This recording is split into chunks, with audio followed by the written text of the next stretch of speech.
प्यारे बच्चों, जय हिंद। आपका हमारे YouTube चैनल में हार्दिक स्वागत है। भाषा भारती कक्षा 8वीं के सभी पाठों का विवरण विस्तार पूर्वक एवं संबंधित अभ्यास, प्रश्नोत्तर व गद्यांश व पद्यांश की संपूर्ण व्याख्या देखेंगे। अभी तक आपने हमारे चैनल को सब्सक्राइब नहीं किया तो कर लीजिए। साथ ही आप अपनी कक्षा के सभी विषय के वीडियो देखने के लिए हमारे चैनल की प्लेलिस्ट या वीडियो के डिस्क्रिप्शन में जाकर के प्लेलिस्ट देख करके अपनी कक्षा की और वीडियो देख सकते हैं। 12 याचक और दाता कहानी पढ़ेंगे, समझेंगे और साथ ही इस पर आधारित अभ्यास प्रश्नों के हल देखेंगे। अभी तक आपने हमारे चैनल को सब्सक्राइब नहीं किया तो कर लीजिए। स्क्रीनशॉट लेके आप नोट्स बना लीजिएगा। पाठ 12 याचक और दाता। याचक का मतलब होता है मांगने वाला और दाता का मतलब होता है देने वाला। तो यहाँ पर यह कहानी एक नेत्रहीन वृद्धा की है जो मंदिर के दरवाजे पर फूल बेचने का काम करती है। सुबह से शाम तक वह फूल बेचती है। एक दिन उसे एक बच्चा रोता हुआ शाम को दिखा। उसने उस बच्चे को गोद में उठाया। वह बच्चा असहाय था, रो रहा था, परंतु जैसे ही उसने गोद में उठाया और उसे चुप कराने का प्रयास किया तो उसे माँ का आंचल प्राप्त हुआ और वह सब कुछ भूलकर शांत हो गया और इस तरह वह बच्चा उस माँ के पास रहने लगा। उस बच्चे का नाम मोहन था। इस तरह जो नेत्रहीन वृद्धा थी उसके पास कोई उसका बच्चा नहीं था और उसे मोहन मिल गया तो वह बड़ी खुश हुई और वह दिन रात अब और ज़्यादा मेहनत काम करने लगी, फूलमाला बेचने लगी और जो भी पैसा मिलने लगा उसमें से वह कुछ पैसे एक हाड़ी अपने घर में गड़ा रखी थी। हाड़ी जैसे मतलब गुल्लक होती है और उसमें वह पैसे उसके लिए जोड़ने लगी, उस बच्चे के सुखद भविष्य के लिए। उसी नगर में एक सेठ बनारसी दास रहते थे। वह देवभक्त और धर्मात्मा के रूप में माने जाते थे। उनकी कोठी पर ज़रूरतमंदों की भीड़ लगी रहती थी। कुछ कर्जा ले आते थे और कुछ अमानत रखने वाले। जो भी वहाँ के मज़दूर थे वो जो भी बचत करते थे वह बचत भी उस सेठ के यहाँ जमा करते थे, परंतु वृद्धा का उस सेठ के यहाँ जाने का मन नहीं हुआ। लेकिन धीरे धीरे उसकी जो हाड़ी है उसमें पैसे ज़्यादा होने के कारण उसे चोरी का भय लगा, डर लगा और वह एक दिन हाड़ी लेकर के सेठ के पास गई। तो सेठ जी ने पूछा कि इस हाड़ी में क्या है। तो उसने बताया कि इसमें कुछ पैसे हैं जो मैं मेहनत करके बचत करके और इसमें जमा कर रही हूँ अपने बच्चे के लिए। तो सेठ जी के यहाँ मुनीम होता है। मुनीम लिखा पढ़ी का काम करता है, अर्थात लेन देन का जो होता है उसका पूरा ब्यौरा रखता है। तो वह एक कॉपी में लिखता है कि किसको कितना दिया, कितना लिया, जिसे बही खाता कहते हैं। तो उसने उस वृद्धा का नाम लिख लिया और उसकी वह हाड़ी में जो पैसे थे उसको जमा कर लिया। वृद्धा अब चैन की सांस लेते हुए अपनी झोपड़ी में वापस चली गई। अब उसे बिल्कुल डर नहीं था चोरी का। परंतु एक दिन उसके बेटे को बहुत ज़्यादा ज्वर यानी बुखार आ गया। उसने आसपास में वैद्य वगैरह को दिखाया, इलाज कराया, परंतु आराम नहीं मिला। तो उसने सोचा कि शहर के बड़े डॉक्टर को मैं उसको दिखाऊं, जिसके लिए उसे पैसे की आवश्यकता पड़ी और वह बनारसी दास जी के यहाँ पहुँची और उसने बनारसी दास जी से उस हाड़ी में से कुछ पैसे मांगे। परंतु जो बनारसी दास जी सेठ जी थे उन्होंने कहा, कैसी हाड़ी, कैसे रुपए, मेरे पास तो तुम्हारा कुछ जमा ही नहीं है, और उन्होंने मना कर दिया। सेठ जी कठोर स्वर में झिल्लाते हुए बोले उससे और साथ में उन्होंने मुनीम की ओर इशारा किया। तो मुनीम ने देखा और कहा वृद्ध माँ की तरफ देखते हुए कि नहीं, तुम्हारे नाम पर तो कुछ जमा ही नहीं है। अब वह बेचारी फूट फूट कर रोने लगी और सेठ जी से बोली, दया करो, वह मुझे पैसे दे दो, मेरा बच्चा बीमार है। परंतु सेठ जी ने उसे पैसे नहीं दिए और क्रोध करके उसको बाहर भगा दिया। अब हुआ क्या कि बच्चे की हालत दिन ब दिन बिगड़ती गई। अब उसकी जो वृद्ध माँ थी उसको कुछ सूझ नहीं रहा था, तो उसने एक दिन बच्चे को गोद में उठाया और सेठ जी के दरवाजे पर धरना रखने पहुंच गई। अब धरना देने गई तो वहाँ जो मुनीम थे और भी नौकर चाकर थे, उन्होंने उसे भगाने की कोशिश की, परंतु वह टस से मस नहीं हुई। अब जो उन्होंने अंदर जाके सेठ जी को बताया तो सेठ जी बाहर आए, और जैसे ही सेठ जी बाहर आए तो उन्होंने उस वृद्धा माँ की गोद में जो बच्चा देखा तो वह हतप्रभ रह गए और उन्होंने देखा कि यह तो उनका बालक मोहन है, जो 7 साल पहले मेले में खो गया था और उसकी जांघ पर लाल चिन्ह भी था। तो इस तरह उन्होंने उस बच्चे को पहचान लिया और तुरंत वृद्धा से बालक मोहन को छीनकर सेठ जी ने अपने कलेजे से लगा लिया। हालत उसकी गंभीर थी, बुखार था। उन्होंने अपने नौकर को तुरंत कहा कि डॉक्टर को लेके आओ और बालक को लेकर अंदर चले गए। जो वृद्धा माँ थी वो चिल्ला चिल्ला कह रही थी कि मेरे बच्चे को मुझे वापस कर दो, परंतु उन्होंने नहीं किया और वह अपने रोते हुए अपनी झोपड़ी में चली गई। अब क्या हुआ कि जो डॉक्टर आए उन्होंने उस बच्चे का इलाज किया। इलाज करने पर वह ठीक हो गया और जैसे ही होश में आया तो वह बोला माँ, और अपने आसपास उस वृद्धा माँ को ना पा करके रोने लगा और फिर वह बेहोश हो गया, अर्थात उसकी तबीयत बिगड़ने लगी। ज्वर बढ़ रहा था, वह माँ की रट लगा रहा था। डॉक्टर परेशान थे। उन्होंने सेठ जी से हाथ जोड़कर मतलब बताया कि आप अपने बच्चे को अगर ठीक करना चाहते हो तो उस वृद्धा माँ को ले आओ। सेठ जी शीघ्रता से कार मंगवा करके उस वृद्धा के घर गए। सेठ जी ने प्रार्थना भरे स्वर में कहा कि तेरा बच्चा मर रहा है, वह बार बार कह रहा है माँ माँ पुकार रहा है, अब तू चलकर उसके प्राण बचा ले। आज तक सेठ जी ने किसी के सामने सिर नहीं झुकाया था, किंतु वक्त के वृद्ध के सामने उन्हें याचक बना दिया, यानी उन्होंने कभी किसी से कुछ मांगा नहीं था, परंतु यहाँ पर वक्त के कारण, समय के कारण उन्होंने वृद्धा से यह मांग की। सेठ जी वृद्धा के पांव में गिरकर बच्चे की जान बचाने की याचना करने लगे। इस पर उस वृद्ध माँ को दया आ गई और वह तुरंत गई, और जैसे ही वह गई तो उसने मोहन के सिर पर हाथ फेरा। मोहन पुनः होश में आ गया और मोहन ने तुरंत आँख खोल दी। माँ तुम आ गई? वृद्धा ने कहा हाँ बेटा, तुम्हें छोड़कर कहाँ जा सकते। उसने मोहन के सिर को अपनी गोद में रख लिया, थपथपाया, मोहन सो गया। कुछ दिन बाद मोहन बिल्कुल ठीक हो गया।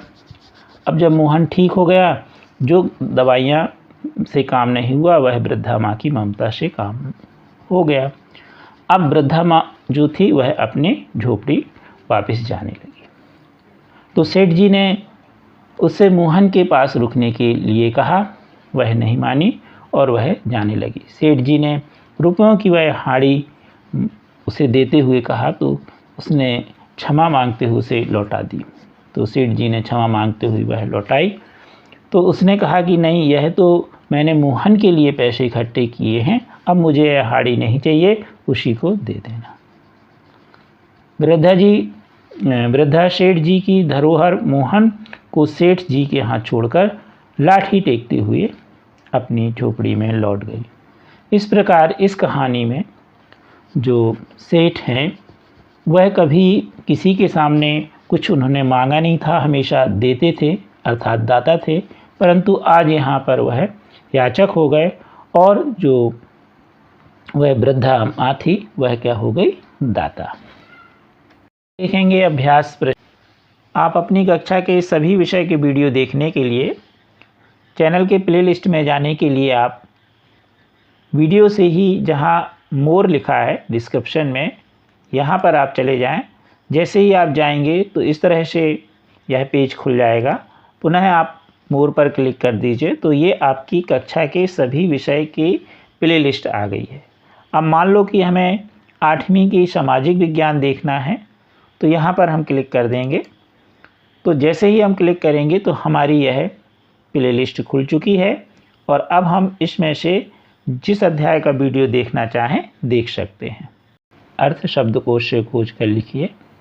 याचक मांगने वाला, धरोहर यह वस्तु या द्रव्य, कोई भी वस्तु या द्रव्य यानी सोना चांदी कुछ समय के लिए दूसरे के पास इस विश्वास के साथ रखा जाए कि मांगने पर उसे वापस मिल जाएगी, तो वह उसकी धरोहर कहलाती है। वात्सल्य बच्चों के प्रति प्रेम, हतप्रभ निस्तेज, जिसे हम यानी कह दें बेहोशी की हालत, शिथिल। आश्चर्यचकित, गुहार यानी पुकार, शंका यानी संदेह, जिजीप्सा यानी जीवित रहने की इच्छा, निस्तब्ध यानी बिना हिले डुले, सहानुभूति यानी हमदर्दी या संवेदना। तो इस तरह से ये शब्दार्थ हैं। अब प्रश्न दूसरा है, निम्नलिखित प्रश्नों के संक्षेप में उत्तर लिखिए। वृद्धा मंदिर के पास क्या काम करती थी? तो वह बूढ़ी औरत वृद्धा मंदिर के पास दरवाज़ों पर फूल माला बेचने का काम करती थी। सेठ बनारसी दास के यहाँ किन लोगों की भीड़ लगी रहती थी? तो उनके यहाँ ज़रूरतमंदों की भीड़ लगी रहती थी। अगला प्रश्न है, वृद्धा सेठ जी से क्या मांगने गई थी? वृद्धा सेठ जी से अपनी जमा की गई हांडी से कुछ रुपए मांगने गई थी। वह अपने बीमार बच्चे का इलाज डॉक्टर के यहाँ कराना चाहती थी। घ, सेठ जी ने अपने बच्चे की पहचान कैसे की? सेठ जी ने बच्चे को देखा तो उनका चेहरा निस्तेज हो गया। बच्चे का चेहरा उनके पुत्र मोहन से मिलता जुलता था। मोहन जो खो गया था 7 साल पहले मेले में, उसकी जांघ पर लाल चिन्ह था। सेठ जी ने उसे अपने पुत्र के रूप में पहचान लिया। अगला प्रश्न है, बच्चा बीमार फिर से क्यों पड़ गया?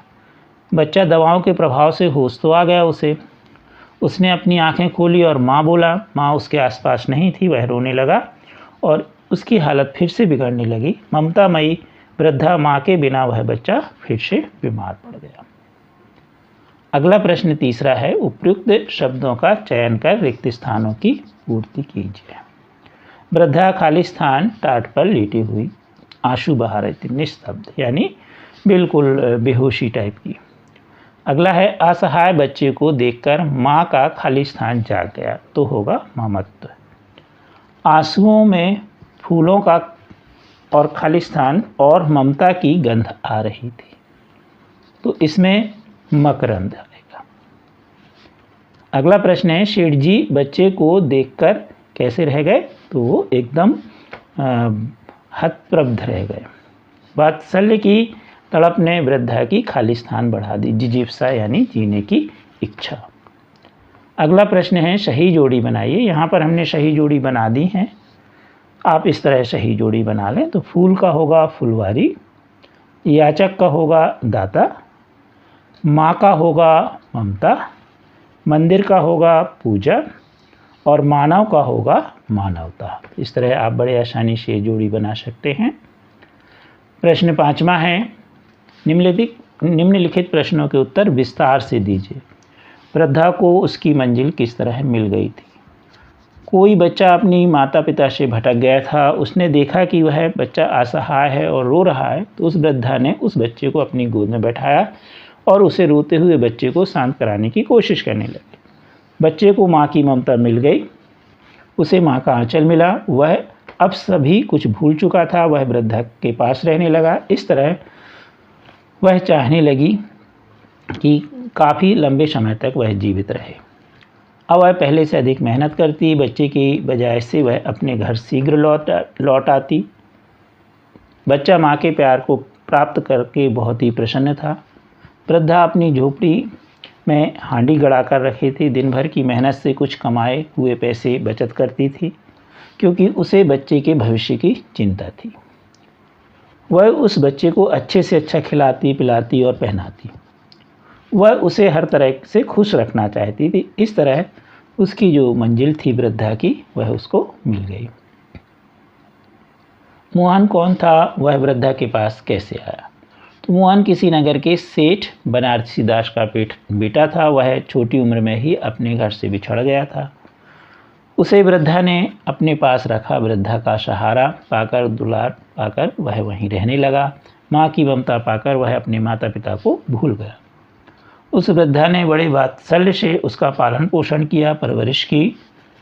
वृद्धा भी अब बच्चे के बिना एक क्षण नहीं रह पाती थी। इस तरह वृद्धा के पास वह बच्चा आकर रहने लगा। मोहन ज्वर से कैसे मुक्त हुआ? मोहन को एक दिन ज्वर से पीड़ित हो गया। मोहन तब वृद्धा सेठ जी बनारसी दास के यहाँ अपनी हांडी में से कुछ धन मांगने गई डॉक्टर को दिखाने के लिए, जिससे वह बच्चे का इलाज डॉक्टर से करा सके। लेकिन सेठ जी ने उसे पैसे नहीं लौटाए। उसके पास उसने कोई धन जमा नहीं किया। यह कहकर उन्होंने क्रोधित होते हुए वृद्धा को लौटा दिया। बच्चे का ज्वर तेजी से बढ़ रहा था, तो बच्चे को गोद उठा करके वह वृद्धा सेठ जी के घर धरने पर बैठ गई। जब सेठ जी बाहर आए, उन्होंने स्वयं देखा पास आकर के, जब जो उनके वृद्धा के पास बच्चा था, उसके बच्चे के पैर पर लाल चिन्ह था और उन्होंने अपने बच्चे को पहचान लिया।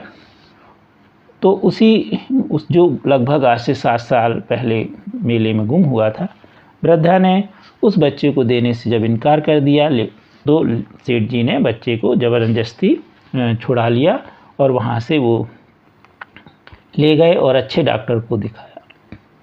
इस प्रकार बच्चा ठीक हो गया। सेठ याचक और वह दाता, इस बात का आशय स्पष्ट कीजिए। तो वृद्धा ने सेठ जी के घर जाकर मोहन के माथे पर जब हाथ फेरा, मोहन ने हाथ को पहचान लिया। उसने आंखें तुरंत खोल दी, कहने लगा, माँ तुम आ गई। वृद्धा कहने लगी, हाँ बेटा, मैं तुम्हें छोड़कर कहाँ जा सकती हूँ। उसने मोहन का सिर गोद में रखा, थपथपाया। मोहन को नींद आ गई। कुछ दिन बाद मोहन पूर्णतः स्वस्थ हो गया। जो काम दवाइयाँ, डॉक्टर और हकीम नहीं कर सके, वह काम वृद्धा की ममता ने कर दिखाया। अब वह अपने घर वापस लौटने लगी तो सेठ जी ने कहा कि वह मोहन के पास ही रुके, लेकिन वह नहीं मानी। सेठ जी ने हांडी से रुपए न देने के लिए क्षमा मांगते हुए हांडी लौटाने लगे तो वृद्धा ने कहा, यह तो मैंने मोहन के लिए जमा किए थे, उसी को दे देना। वृद्धा ने सेठ जी की धरोहर अर्थात मोहन को ईमानदारी से लौटा दिया। इस तरह यहाँ पर सेठ याचक के रूप में और वृद्धा दाता के रूप में आई। अगला प्रश्न है, सेठ जी और वृद्धा के चरित्र में किसका चरित्र आपको अच्छा लगा? उसकी कोई 3 विशेषताएं बताइए। तो सेठ जी और वृद्धा के चरित्र में से वृद्धा का चरित्र महान है। वृद्धा के चरित्र में जो गंभीरता, ईमानदारी, ममता का भाव किसी भी भेदभाव से रहित दिखता है, उसके विपरीत सेठ जी के चरित्र में पूर्णतः अभाव था। उन्होंने ईमानदारी नहीं दिखाई, हांडी वापस करने से मना कर दिया। वृद्धा बच्चे का बड़े लाड़ प्यार से पालन पोषण कर रहती थी। वृद्धा के चरित्र की 3 विशेषताएं निम्नलिखित हैं। वृद्धा वात्सल्यमयी माँ का ममतत्व वृद्धा में बच्चे के प्रति प्रेम और उसकी ममता भरी हुई थी। तो वात्सल्यमयी माँ थी वो। सेवा परायणता, बच्चे की हर तरह से वह परवरिश कर रही थी, जैसे एक माँ अपने बेटे की करती है। त्याग और भेदभाव, वह से पूर्णतः वह रहित त्याग की साक्षात मूर्ति है। उसने उस मोहन को उन सेठ जी को वापस कर दिया, त्याग किया था, और जो पैसे उसने इकट्ठे किए थे वो भी उसने सेठ जी को ही सौंपकर वह धन हो गए। कृपया आप हमारे चैनल को शेयर, सब्सक्राइब अवश्य कीजिए। Thank you.